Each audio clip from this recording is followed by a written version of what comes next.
In front of me is iPad mini 4, and let me show you how to activate camera timer on this device.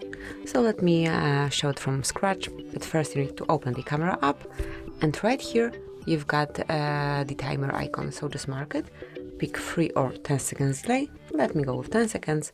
Now let me just grab a picture.